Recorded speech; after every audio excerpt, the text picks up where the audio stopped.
Hey Psych2Goers, welcome back, and thanks for taking a breather with us. We know we could all use one. Burnout. It's finally getting recognition as an actual thing. It's not just a buzzword. It's not something made up. It's real and it's more common than you may think, affecting people worldwide regardless of age or gender. Burnout. You might think of a candle's blackened, shriveled, worn out wick. If you feel how that wick looks, you can likely relate to burnout. These here are some ways to hopefully keep that candle wick conditioned, helping to avoid burnout. The best way to deal with it is to not get to that point in the first place. So number 1, figure out what is stressing you. We're going to use the word avoid, and just clarifying, avoiding a stressor is not the same as avoiding responsibilities. A responsibility needs to be done, but you don't have to go about doing it in a stressful manner. See what we mean? The best way to reconfigure this stressful process is whittle down and figure out what it is that's causing the stress. Here's a simple example. It's easy to say, this assignment is my stress. Getting it done is stressing me out. But when you step back, you realize the situation is more, I'm stressed because I feel tight on time, and I'm tight on time because I repeatedly chose other activities until there were only 24 hours left to get this done. So yes, you may require some time to practice self-awareness. As much as we never like to admit it, we sometimes build a whole lot of unnecessary stress for ourselves. So please don't do this to yourself. Number 2, complete the cycle. I know this sounds like we're suggesting you allow yourself to get more stressed, but we're not. Trust me, we're not. Burnout occurs because of prolonged, unending stress. It's essentially constantly treading water in the worst spot and never swimming to shore for rest. This is what we mean by complete the cycle. The book Burnout by PhD and DMA Nagoski twins describes the cycle generally as enter the stressor, like tight turnaround times. Then cortisol and adrenaline production are triggered from the stressor. This activates the survival response of fight, flight, or freeze. Impulsive reactive behavior happens to stop the feeling of which can be binging, eating, or streaming. We're not judging. And then completion is taking the step of meditative breathing, connecting with others, or other forms of emotional release. Burnout happens when you get stuck at the binging step.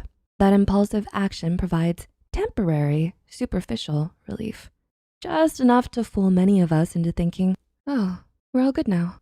Truthfully, the stress is still there under now, allowing it to continue frying and smoldering within. Number 3, sleep. If you had nap time in kindergarten, don't you wish that was still a normal part of your day? Sleep. Sleep is wonderful. Sleep is also important. A solid, healthy stretch of nighttime sleep is essential to overcoming or avoiding burnout. Humans are generally not nocturnal by nature. We know this, yet we seem to be all too willing to sacrifice sleep as the first bartering chip when dealing with stress. We tend to think of sleep as a reservoir easily refilled with catching up on the weekend or sleeping in on vacation. Unfortunately, sleep just does not work that way. You can't retcon the past sleep you lost by sleeping more in the future. So get a good sleep in the now. What is good sleep anyway? It's not that time you zoned out while reading, then woke up with a start when your forehead hit the desk. It is completing a full sleep cycle, including REM sleep. The result is you wake feeling refreshed and renewed. If you wake up still groggy or wanting to throw down in anger, you did not have a good night's sleep. To help you reach this fabled good sleep, employ sleep hygiene and prep. Hygiene is basically a condition conducive to maintaining health. So sleep hygiene is good sleep practices, like no screens 30 minutes before bed and the room being dark, cool, and silent. Prep is what happens before the hygiene, setting yourself up physically and mentally. So no numbing shortly before bed and perhaps a short session of meditation to quiet your mind. Your route is yours. These are just components. Find ones that groove with you. And number 4, release the oxytocin. Perform activities that help produce oxytocin. Yes, oxytocin, the love drug. Well, hormones really. It's been found that various activities such as giving to others, dancing, working out, or cuddling with your pet all trigger oxytocin production. Know why we suggest this? Basically because the activities not only make you happy, but many of the activities can help others be happy too. Oxytocin is one of the big three happy hormones after all. It's been found too that this hormone can decrease stress and anxiety. So it gives happy and deducts stress and anxiety. Win-win. And number 5, know that you're worth it. Those old shampoo commercials had a point. You are worth it.